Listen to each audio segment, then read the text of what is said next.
ஓம் சாய்ராம், ஜெய் சாய்ராம். இப்போல்லாம் கணவன் மனைவி உறவுங்கிறது ஏதோ ஒரு கணக்குக்கு மட்டும்தான் போயிட்டு இருக்குது.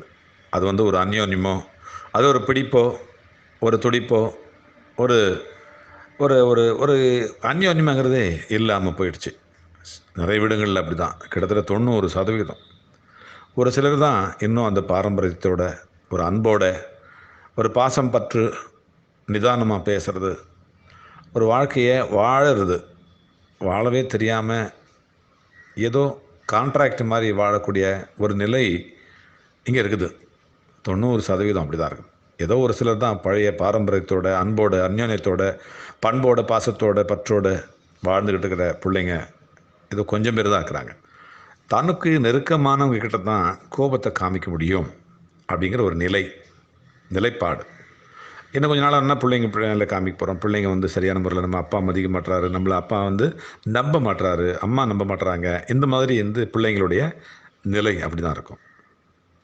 அதனால தான் பிள்ளைங்களும் அப்பாவுக்கும் அம்மாவுக்கும் கொஞ்சம் தள்ளி தூரமாக டிஸ்டன்ஸ் மெயின்டைன் பண்ணுறது, எல்லாத்தையும் சொல்லிக்கிறது இல்லை, ஃப்ரெண்ட்ஷிப்பாக இருக்கிறது இல்லை, ஃப்ரெண்ட்லியாக பிஹேவ் பண்ணிக்கிறது இல்லை, மனசில் உள்ள கிடைக்கைகள்லாம் எடுத்து சொல்கிறது இல்லை. அதனாலேயே என்ன செய்கிறாங்க, மறைச்சி அவங்க தனியாக சொல்கிறாங்க, இவங்க தனியாக போகிறாங்க, இவங்க தனியாக சொல்கிறாங்க. ஆனால் ஃப்ரெண்ட்ஸு அதுக்கு அப்போ தான் ஃப்ரெண்டு தேவைப்படுது. அந்த பிள்ளைக்கு ஃப்ரெண்டு தேவைப்படுது. ஃப்ரெண்டுக்கிட்ட எல்லாத்தையும் சொல்லப்படுது. அவன் நல்லவனாக இருந்தாக்க பிரச்சனை இல்லை, கெட்டவனாக இருந்தால் அவனுடைய செய்கையெல்லாம் இவன் செய்ய ஆரம்பிச்சிடுறான்.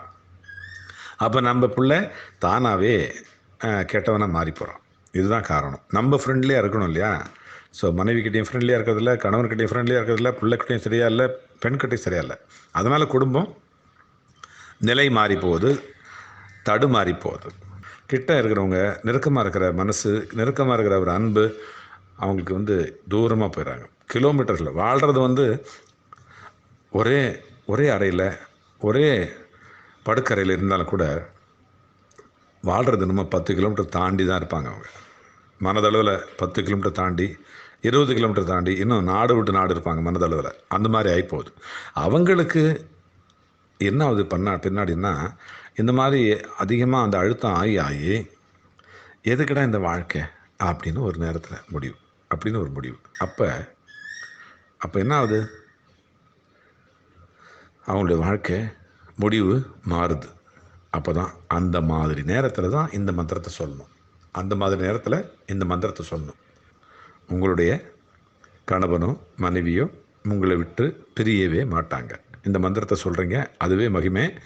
நல்லா இருப்பீங்க. சொல்லுங்க இந்த மந்திரத்தை.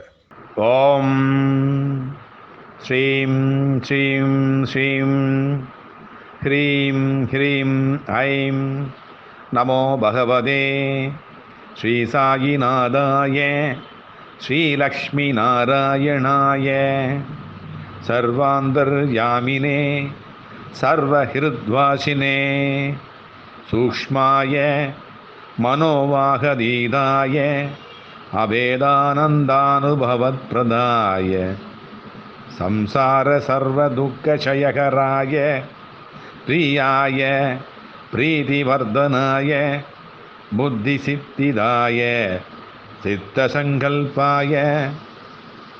பெயர், கணவர் பெயர் மற்றும் மனைவி பெயர். தம்பதி சர்வ பரஸ்பர பேத சிந்தனானி பாஷாணி கார்யாணி நிவாரய